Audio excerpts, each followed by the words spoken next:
All about puppy buyer questionnaire. Subscribe to our channel and click the notification bell to stay updated for videos like this. Selling and buying puppies work hand in hand. If you're planning to get a pup, expect breeders to ask you a lot of questions. Responsible breeders would want to make sure that they find a good match for their puppies. Every puppy should have a home where they'll be part of the family and a household where their specific breed is suitable. What breeders look for in buyers? Breeders who'd be interviewing or asking puppy buyers to fill out a questionnaire is not meant to be judgmental at all. It will help them place the little fur angels in the right home. As a buyer, feel free to answer all questions candidly. You might think it's personal, but it's all for the welfare of the puppy. Questions that will help screen puppy buyers. With every questionnaires and forms, basic information is needed. Puppy buyers have to provide their complete name and address, contact numbers, as well as their email.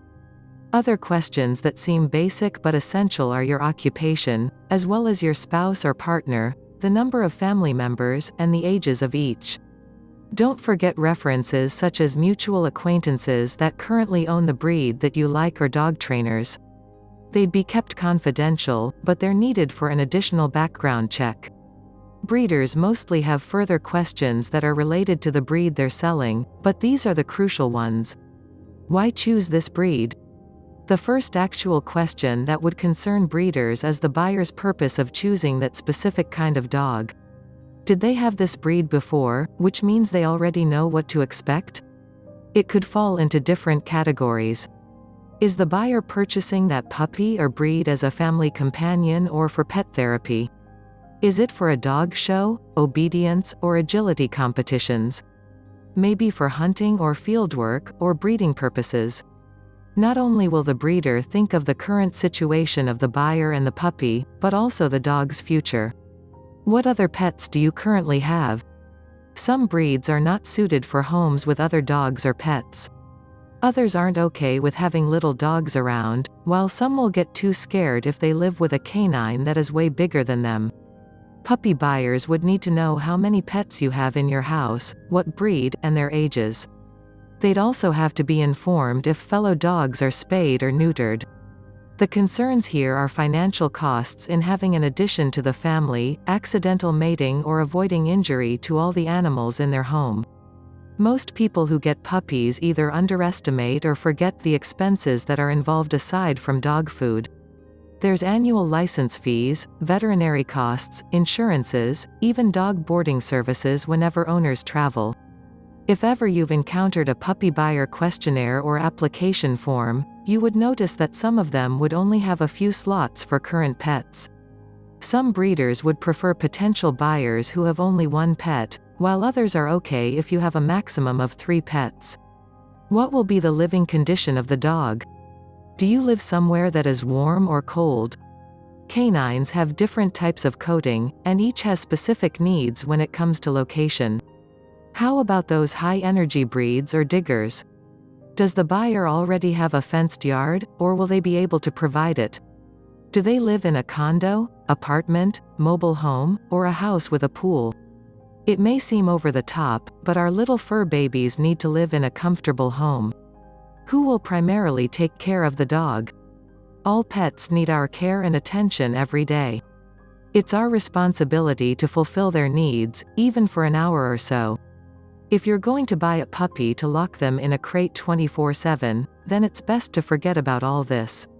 Everyone must be on board in wanting and getting a dog. It should be clear that not only one person will look after the new pup. The responsibilities of having a pet should be shared efficiently and promptly. Having a puppy would also demand time, not just for playing, feeding, and cleaning, but also for exercise, training, health maintenance, and grooming. Some breeds are more active, more stubborn, or just lazy. Potential buyers must know the kind of workload that comes with getting a pup. Knowing this would help breeders inform new and experienced dog owners what to expect even before they get overwhelmed and regret their decision. If you have kids, are they aware of how to handle a puppy, or how will they be instructed to care for it? It may be cute to see babies or toddlers with their canine friends in pictures or videos, but it's not always the case. Caution is always needed for the safety of the children and the dog. Little kiddos must be made aware of how to behave around their pets, while owners should know how to deal with any possible situation that may arise. What if the dog becomes aggressive towards the child? Is there anyone in your family with allergies? If everyone in your home agrees on getting a dog, then you know who has allergies and who doesn't. The good news is, there are a lot of breeds, both pure and mixed, who can live peacefully with those who suffer from allergies. How many hours a day will the dog be left alone? Again, these are just a few hypoallergenic dogs that will help widen your search if it's a major concern for choosing a puppy. Breeders are looking for potential owners who will be the best friend of the dog. If you haven't heard of it before, some breeds suffer from separation anxiety. Understandably, we have to go to work or school, but being a responsible paw parent means you can devote a part of your day to your fur baby. Make sure that he or she will get enough love, attention, and quality time every day. There are new dog owners that don't notice how negative they react when they get a new pup. They unknowingly give their pet non-stop attention in its first few weeks, then the poor doggo gets ignored or left alone for more than 10 hours a day. Now that you have an idea of what questions to ask, if you're a breeder, or answer, if you're a buyer, you should also know that there are different forms involved when puppies are sold and bought.